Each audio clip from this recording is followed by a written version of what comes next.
ये dirty white change in colour जो हुआ वो हमें बता रहा है कि रिएक्शन इज गोइंग ऑन। और ये तो बाद में उसको चेक करने की बात होती है कि वो प्रोडक्ट कौन सा है। जब हमें पता चल जाता है कि वो प्रोडक्ट कौन सा है तो हम लोग उस चीज़ को as a chemical equation inform करते हैं। ओके, तो ये अच्छा। फिर उसके उसके बाद क्या था कि FeSO4 को भी हमने हीट किया। FeSO4 को भी हमने हीट किया। तो FeSO4 का मैंने क्या बताया था आपको कि ये डर्टी वाइट है ना।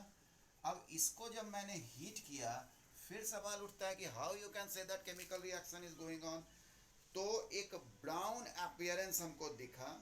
ब्राउन अपीयरेंस वो क्यों दिखा? क्योंकि यहाँ Fe2O3 बना था plus sulphur dioxide and sulphur trioxide. तो यहाँ पर दो इन्फेरेंस है हमारा। एक इन्फेरेंस होगा कि जो स्मेल होगा बड़ा पंजेंट स्मेल होगा, बड़ा तीखा। और एक्चुअली ये स्मेल जो सल्फर डाइऑक्साइड का होता है मैंने पिछले क्लास में बताया था, रॉटन एग स्मेल, यानी जो अंडा सड़ जाता है उससे जो दुर्गंध आती है उस तरह का ऑर्डर आता है। तो स्मेल भी आपको बता रहा है कि chemical reaction is going on. Plus यहाँ जो डर्टी वाइट से ब्राउन कलर का अपीयरेंस हुआ that is also proving that reaction is going on. तो जितना भर क्लास 10th में आपको कलर वगैरह के बारे में दिया हुआ है उतना आपको जरूर याद रखना है। हाँ, ये नहीं कि अब गूगल पे पूरा डेटा ही निकाल लिए कि किस केमिकल कंपाउंड का क्या कलर है, वो ज़रूरत नहीं है। सिर्फ जो मैं बता रहा हूँ फ्रॉम NCERT बुक उन्हीं सब कंपाउंड का कलर आप याद रखें।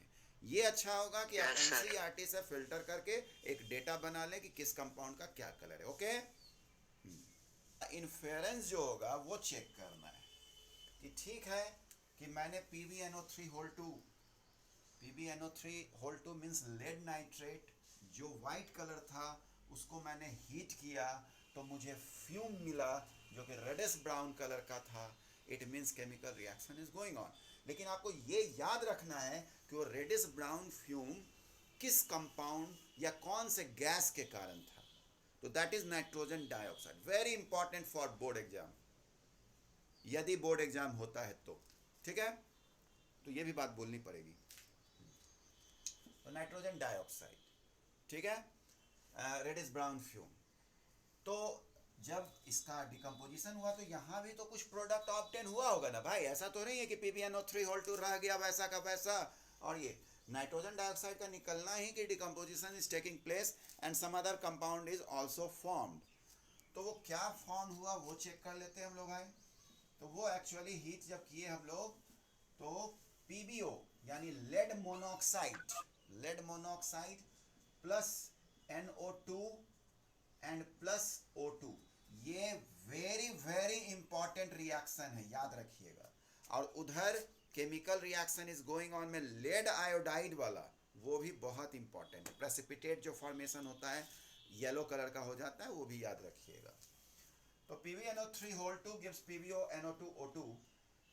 अच्छा, यहाँ पर कलर इसलिए नहीं देता है लेड ऑक्साइड का क्योंकि बहुत रिलायबल इंडिकेटर नहीं है इसका कलर। क्यों? क्योंकि अगर ये कोल्ड कोल्ड रहा, ठंडा रहा, ठीक है, PbO यदि कोल्ड है तो ये येलो रहता है। ओके, हाँ ये येलो रहता है, ठीक, येलो रहता है। लेकिन यही यदि हॉट रहा, ठीक है, हॉट रहा तो ये ऑरेंज रहता है। तो अब आप कैसे समझेंगे ऑरेंज येलो? ये तो इवन रेड भी हो सकता है कोल्ड के ये। तो this is not a reliable indicator. Lead monoxide का colour is not reliable indicator, therefore we are not writing the colour of lead monoxide. ऐसे अभी यहाँ पर चूंकि ये हीट किए हैं तो ये ही होना ज़्यादा चांस होगा क्योंकि उस समय तो वो हॉट है, ऑरेंज। लेकिन कुछ देर के बाद ही चूंकि रिएक्शन आप हीट ख़त्म कर देंगे तो वो क्या हो जाएगा, येलो हो गया। इसलिए वो लिखना कोई बहुत ज़्यादा ऑथेंटिसिटी नहीं है उसकी। इसलिए कौन सा reaction, thermal decomposition. Okay, this is thermal thermal decomposition. Decomposition. Okay, तो ये हमारा सेटअप हो गया भाई। मैंने एक मग को 2 होल किया है और उस 2 होल में मैंने ग्रेफाइट रॉड लगा दिया है, because it is the good conductor of electricity. लगता है ये हो रहा है। अ, मैं लिख देता हूँ यहाँ पर, water added H2SO4 few drops, ठीक है ना। और इस क्यों ऐड किए हैं, क्योंकि pure water is not the good conductor of electricity, क्योंकि आयनाइज ही नहीं होगा। तो इसलिए हम लोग क्या करते हैं, H2SO4 को उसमें ऐड कर देते हैं ताकि वो करंट को कंडक्ट कर सके। ओके, और ऐसे वाटर को हम लोग बोलते हैं एसिड्यूलेटेड वाटर। ओके, ये चीज़। फिर क्या करना है कि आपको इसमें टेस्ट ट्यूब इन्वर्टेड पोजीशन में रख देना है, ठीक है। टेस्ट ट्यूब दोनों को उलट के रख दिया और फिर क्या करेंगे, सर्किट को कंप्लीट करेंगे हम। और सर्किट को कंप्लीट करने का तरीका होगा कि आप इसको बैटरी से लगा दें, बैटरी से लगा दें।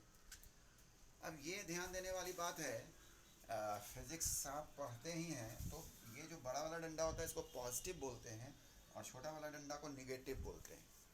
और पहले का आपका जो ज्ञान है केमिस्ट्री का, उस तहत आपको मालूम है कि जो पॉजिटिव टर्मिनल से जुटा रहता है उस इलेक्ट्रोड को क्या कहते हैं, बताइए तो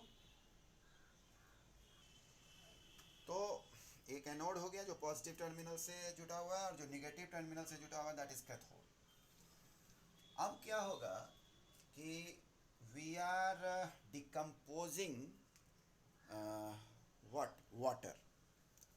तो आप तो ये जानते हैं कि वाटर का केमिकल फार्मूला H2O, ठीक है। जब ये डिकम्पोज करेगा तो जिस कंस्टिट्यूएंट एलिमेंट से बनेगा वो टूटेगा, यानी H2 प्लस O2 होगा। ये भी आपको मालूम है कि H2 प्लस होता है और O2 निगेटिव होता है, मालूम है।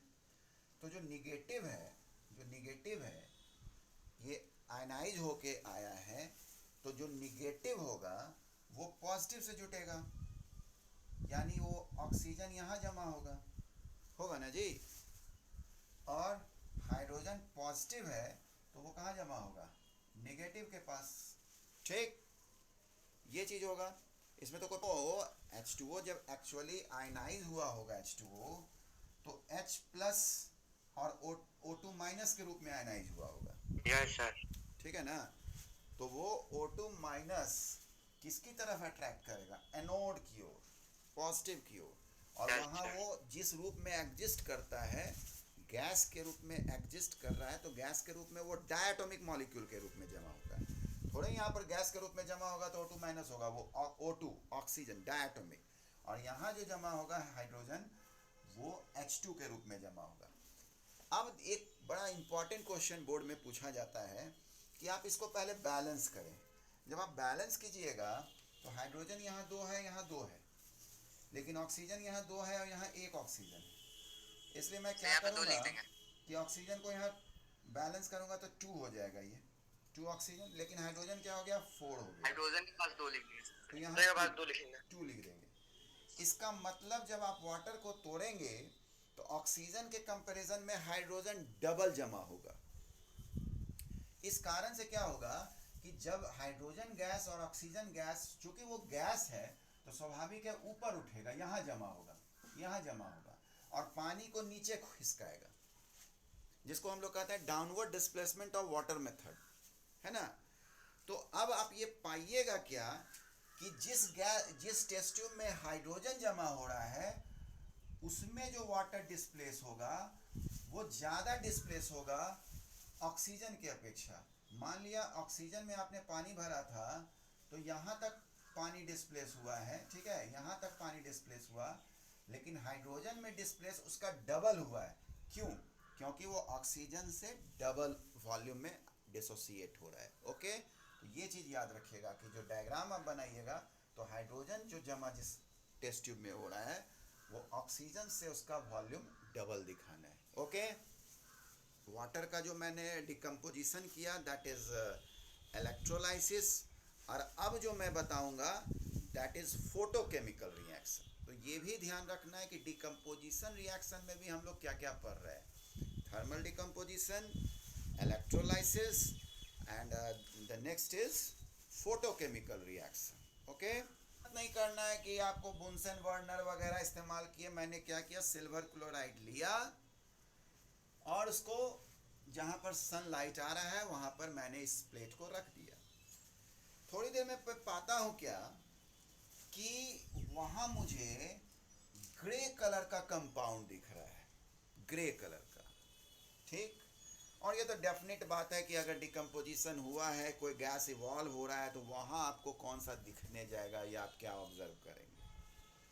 लेकिन मैं इतना समझूंगा कि ये वाइट से ग्रे हो गया है, इसका मतलब रिएक्शन इज गोइंग ऑन. और बाद में एनालिसिस करके पता चलता है कि AgCl जब उसको सनलाइट मिला तो वो Ag प्लस Cl2 में टूटा, यानी gas. And this silver is grey in colour. Okay. वो एक्चुअली क्या था, सिल्वर था. ठीक है. उसी तरह से आप क्या कर सकते हैं, एक है सिल्वर ब्रोमाइड. ठीक है, सिल्वर ब्रोमाइड. सिल्वर ब्रोमाइड के साथ भी यही होता है. ये ब्रोमीन, ब्रोमीन आपका आ जाता है हैलोजन ग्रुप में. ये आप जब पीरियोडिक टेबल पढ़िएगा तो पता चलेगा. एक हैलोजन ग्रुप होता है जिसमें फ्लोरीन, क्लोरीन, ब्रोमीन, आयोडीन आता है. उस हिसाब से ब्रोमाइन का जो वैलेंसी होगा वो 1 होगा, और सिल्वर का हम लोग यहाँ से देख चुके हैं कि 1 है. तो AgBr. Okay. This is silver bromide. और ये